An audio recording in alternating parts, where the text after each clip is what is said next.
Hello friend, સ્વાગત છે તમારું મારી ગુજરાતી રસોઈ ટિપ્સ ચેનલમાં। આજે આપણે બનાવીશું ટેસ્ટી અને હેલ્ધી સોયાબીન વડીનો નવો નાસ્તો। સોયાબીન વડીનો નવો નાસ્તો બનાવવા માટે મેં અહીંયા એક વાટકી સોયાબીનની વડી લીધી છે। તો સૌથી પહેલા આપણે સોયાબીનને એક વાસણની અંદર લઈ અને ધોઈ લઈશું। તો આ રીતે તમારે સોયાબીન વડીને ધોઈ લેવાની છે। તો હવે આપણે એક વાસણની અંદર કાઢી લઈશું। તો હવે આપણે સોયાબીન વડીને એક કઢાઈની અંદર લઈ લઈશું।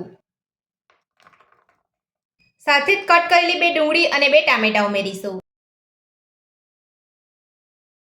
તો કટ કરેલી ડુંગળી અને કટ કરેલા ટામેટા આપણે કઢાઈની અંદર લઈ લીધા પછી હવે આપણે તેની અંદર તીખાસ માટે 2 લીલા મરચાં ઉમેરીશું।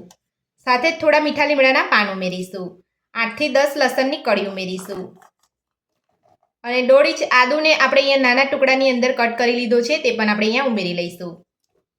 તો મરચાંનું પ્રમાણ તમે તમારા ટેસ્ટ પ્રમાણે વધતું ઓછું કરી શકો છો। તો હવે આપણે કઢાઈની અંદર 1 ગ્લાસ જેટલું પાણી ઉમેરીશું। સાથે જ નાની અડધી ચમચી જેટલું મીઠું ઉમેરીશું। હવે આપણે કઢાઈનું ઢાંકણ ઢાંકી અને 5 થી 7 મિનિટ માટે ગેસની ફૂલ ફ્લેમ પર આપણે થવા દઈશું। તો 5 થી 7 મિનિટ આપણે બધું જ સરસ અહીંયા કૂક કરી લીધું છે અને તમે જોઈ શકો છો આપણું બધું જ સરસ અહીંયા કૂક થઈ ગયું છે અને ટામેટાને આપણે અહીંયા સરસ એકદમ બફાઈ ગયા છે। હવે આપણે તેની અંદરથી સોયાબીન વડી કાઢી લઈશું અને સાથે જ આપણે થોડા આદુ લસણ મરચાં પણ કાઢી લઈશું અને થોડા આપણે બીજા અંદર રહેવા દઈશું।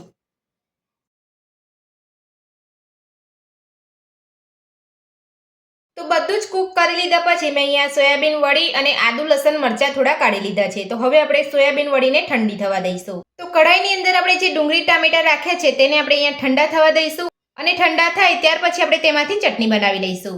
તો ડીશની અંદર આપણે સોયાબીન વડી આદુ લસણ મરચાંને કાઢીને રાખ્યા હતા તે અહીંયા સરસ ઠંડા થઈ ગયા છે। તો હવે આપણે મિક્સર જારની અંદર લઈ અને પીસી લઈશું।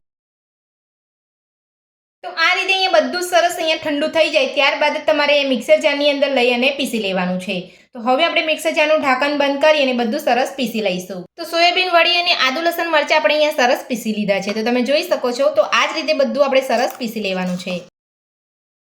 તો હવે આપણે તેની અંદર 1 વાટકી સોજી ઉમેરીશું। સાથે જ અડધી વાટકી દહીં ઉમેરીશું। મિક્સર જારનું ઢાંકણ બંધ કરીને બધું સરસ પીસી લઈશું। તો ફરીથી આપણે મિક્સર જારની અંદર સોજી અને દહીં ઉમેરીને બધું સરસ અહીંયા પીસી લીધું છે તો એકદમ સરસ અહીંયા બધું પીસાઈ ગયું છે। તો આ જ રીતનું તમારે પીસવાનું છે। તો હવે આપણે બધું જ પીસેલું આપણે એક બાઉલની અંદર કાઢી લઈશું। તો પીસેલું બધું જ અહીંયા એક બાઉલની અંદર કાઢી લીધા પછી હવે આપણે તેની અંદર ઝીણા સમારેલા ટામેટા ઉમેરીશું। સાથે જ ઝીણી સમારેલી ડુંગળી ઉમેરીશું। સાથે જ છીણેલું ગાજર ઉમેરીશું। લીલા ધાણા ઉમેરીશું। નાની અડધી ચમચી મરચું ઉમેરીશું। નાની અડધી ચમચી શેકેલા જીરાનો પાવડર ઉમેરીશું। સાથે જ સ્વાદ પ્રમાણે મીઠું ઉમેરીશું। બધું સરસ મિક્સ કરી લઈશું। તો આ નાસ્તો મારી આ રીતે એકવાર ઘરે જરૂરથી ટ્રાય કરજો। શરીર માટે ખૂબ જ હેલ્ધી અને ખાવામાં પણ એકદમ ટેસ્ટી લાગતો હોય છે। તો બધું જ આપણે અહીંયા સરસ મિક્સ કરી લીધું છે। તો હવે આપણે તેની અંદર 2 થી 3 ચમચી જેટલું પાણી ઉમેરીશું। બધું સરસ મિક્સ કરી લઈશું। તો આપણે નાસ્તાનું ખીરું બનીને તૈયાર છે। તો તમારે આ રીતે નાસ્તાનું ખીરું બનાવવાનું છે। વધારે પડતું તમારે અહીંયા પતલું નથી રાખવાનું। તો હવે આપણે ખીરાને 10 મિનિટ માટે ઢાંકીને રહેવા દઈશું અને ત્યાં સુધી આપણે નાસ્તાની ચટણી બનાવી લઈશું।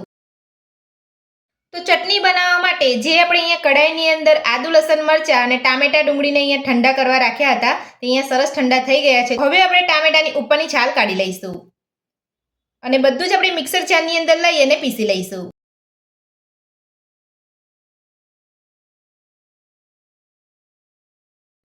તો આ રીતે બધું અહીંયા ઠંડુ થાય ત્યારબાદ તમારે અહીંયા મિક્સર જારની અંદર લઈ અને ચટણી બનાવવાની છે। તો બધું જ આપણે અહીંયા મિક્સર જારની અંદર લઈ લીધું છે। તો હવે આપણે તેની અંદર ઝીણા સમારેલા લીલા ધાણા ઉમેરીશું।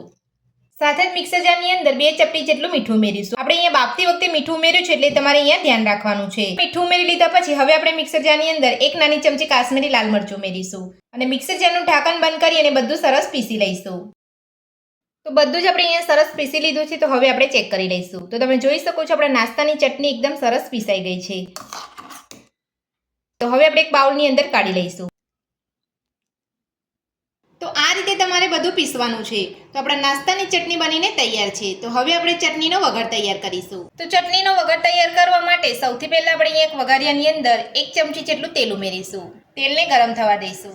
તો તેલ આપણું અહીંયા ગરમ થઈ ગયું છે. તો હવે આપણે તેની અંદર નાની અડધી ચમચી જેટલી રાઈ ઉમેરીશું. નાની અડધી ચમચી જેટલું જીરું ઉમેરીશું. મીઠા લીમડાના પાન ઉમેરીશું. બધું જ આપણે અહીંયા સરસ મિક્સ કરી લઈશું. તો આપણે ચટણીનો વઘાર બનીને તૈયાર છે. હવે આપણે વઘારને ચટણીની અંદર રેડી લઈશું.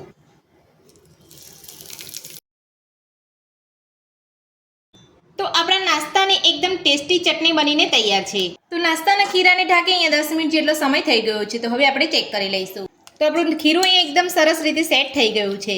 તો હવે આપણે તેની અંદર 2 ચપટી જેટલો બેકિંગ સોડા ઉમેરીશું.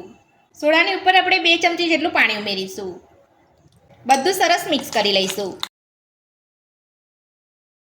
તો બેકિંગ સોડા અને પાણી ઉમેરી લીધા પછી આપણે બધું સરસ અહીંયા મિક્સ કરી લીધું છે અને આપણે નાસ્તાનું ખીરું બનીને તૈયાર છે. તો હવે આપણે નાસ્તાના ખીરામાંથી નાસ્તો બનાવી લઈશું. તો નાસ્તો બનાવવા માટે મેં અહીંયા ગેસ ઉપર એક પેન રાખ્યું છે. તો પેનની અંદર 1 ચમચી તેલ ઉમેરીશું.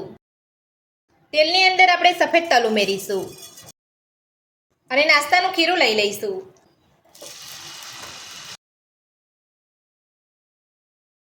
તો આ રીતે તમારે અહીંયા ખીરું લઈ લેવાનું છે.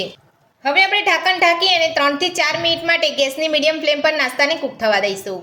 તો નાસ્તાને ઢાંકી અહીંયા 3 થી 4 મિનિટ જેટલો સમય થઈ ગયો છે. તો હવે આપણે નાસ્તાને પલટાવી અને ચેક કરી લઈશું. તો તમે જોઈ શકો છો આપણો નાસ્તો એકદમ સરસ કૂક થઈ ગયો છે. તો હવે આપણે નાસ્તાની ચારે બાજુ તેલ લગાવી લઈશું અને નાસ્તાને બીજી બાજુ એ જ રીતે ઢાંકીને 3 થી 4 મિનિટ માટે કૂક થવા દઈશું. તો નાસ્તાને પલટાવ્યા પછી અહીંયા 3 થી 4 મિનિટ જેટલો સમય થઈ ગયો છે. તો હવે આપણે ચેક કરી લઈશું. તો તમે જોઈ શકો છો બીજી બાજુ પણ આપણો નાસ્તો અહીંયા સરસ કૂક થઈ ગયો છે અને એકદમ સરસ કલર આવ્યો છે. તો આ જ રીતે આપણે બધો નાસ્તો બનાવી લઈશું. તો સોયાબીન વડીનો ટેસ્ટી અને હેલ્ધી નાસ્તો આપણો બનીને તૈયાર છે. તો આ નાસ્તો મારી આ રીતે એકવાર ઘરે જરૂરથી ટ્રાય કરજો. અને તમે જોઈ શકો છો આ નાસ્તો એકદમ સોફ્ટ બન્યો છે.